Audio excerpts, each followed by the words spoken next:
Everybody, how are you doing today?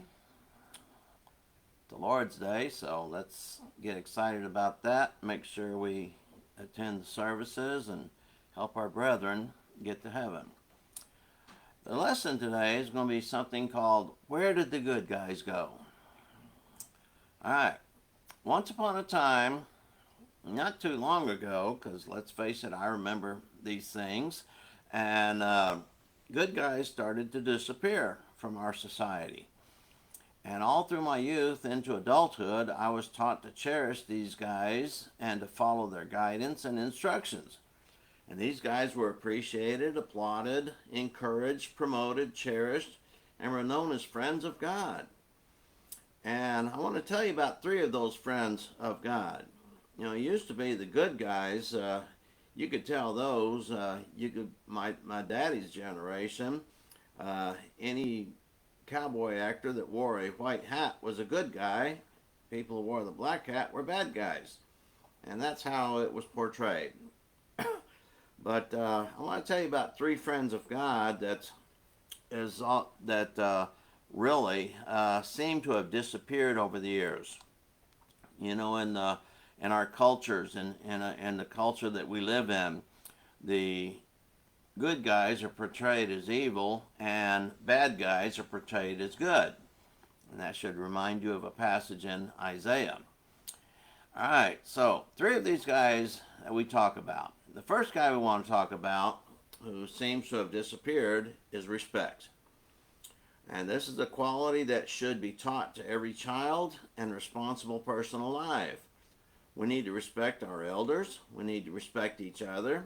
We need to respect those in authority. We need to respect life and people's property. And we need to also respect God. See, without authority, there is chaos. And if you want to see what chaos looks like, just turn on the news these days. And that's what chaos looks like. People who do not like God, they hate God, and they want to remove any semblance of God from their lives. And of course, that means anything. I mean, if they would be just as happy just to destroy all the churches and kill all the Christians.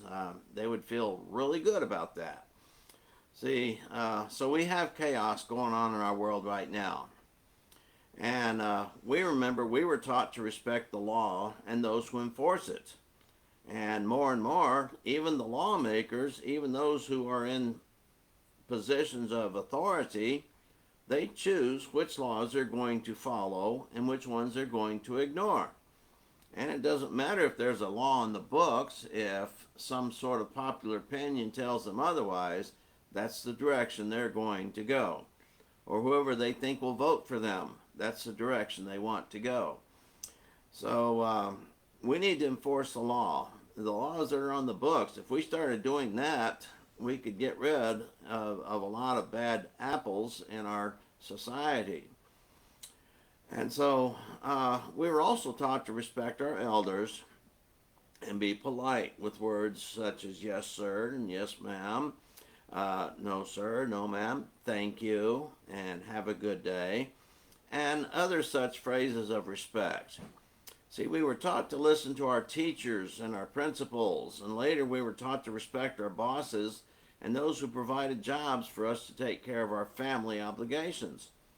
And more than anything, we were taught to respect the authority of the Bible. Yes, there was a time when most of the religious world followed the teaching of, as we would call it, book, chapter, and verse.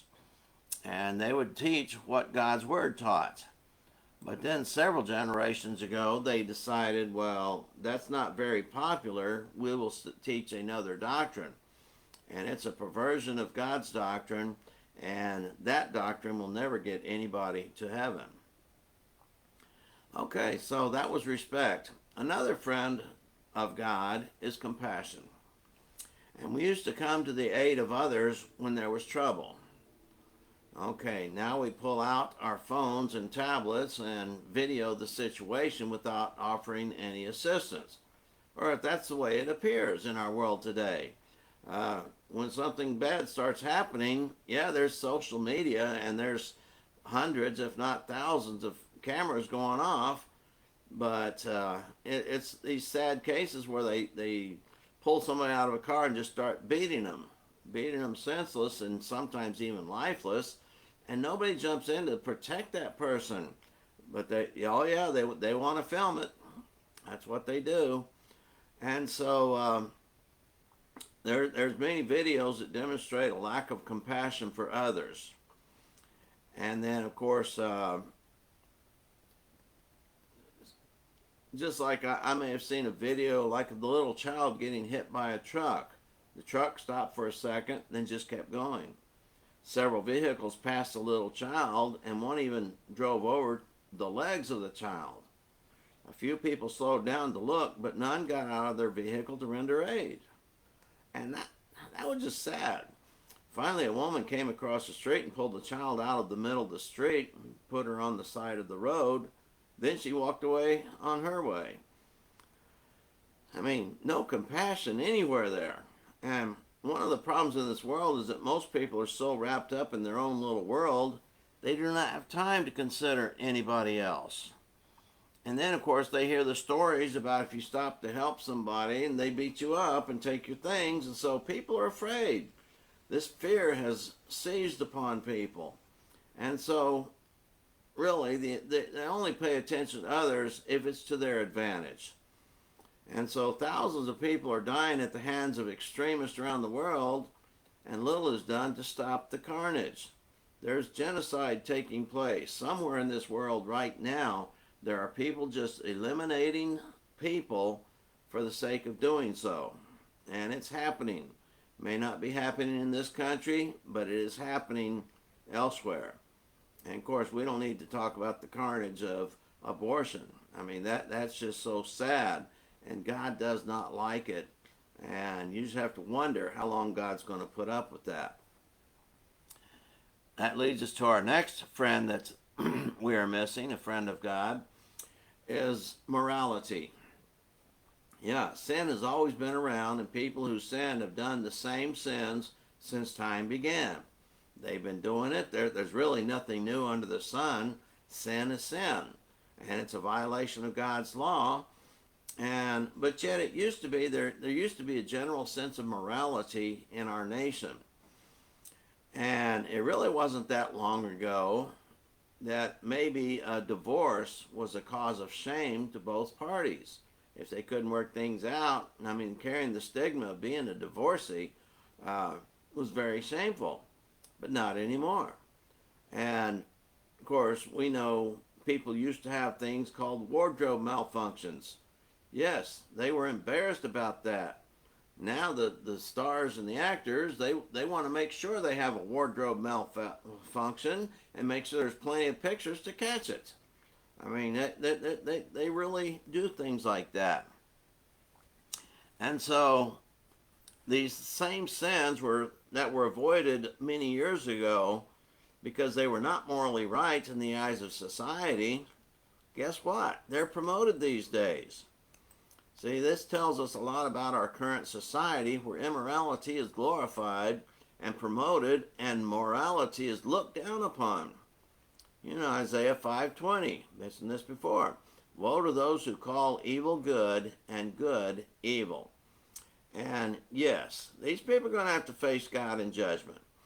And so that's what's going to happen.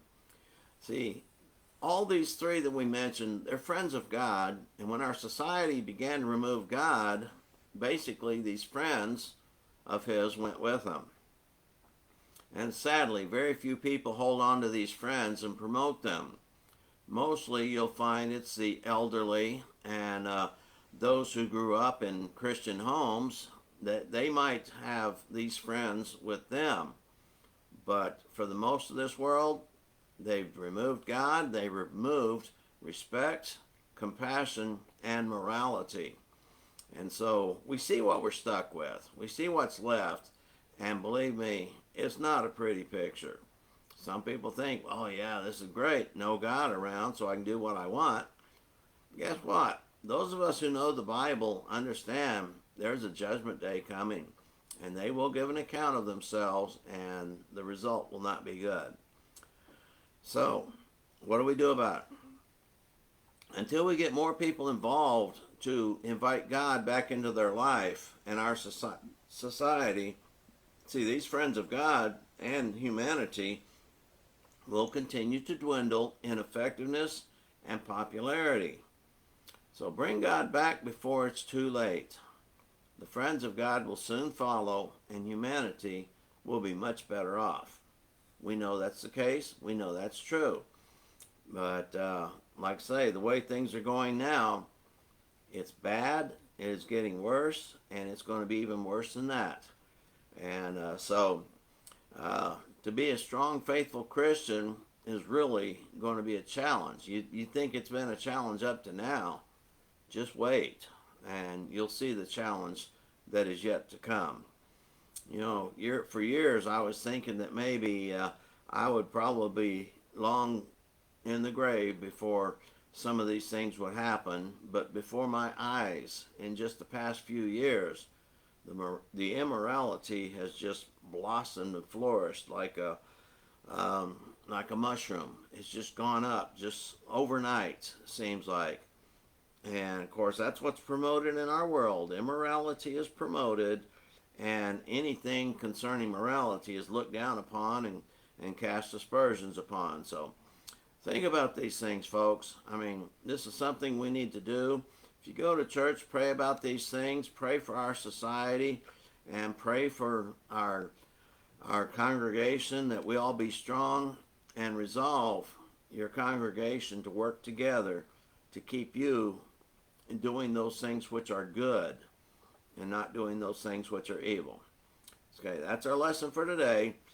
Consider these thoughts, and Lord willing, we'll be back again tomorrow.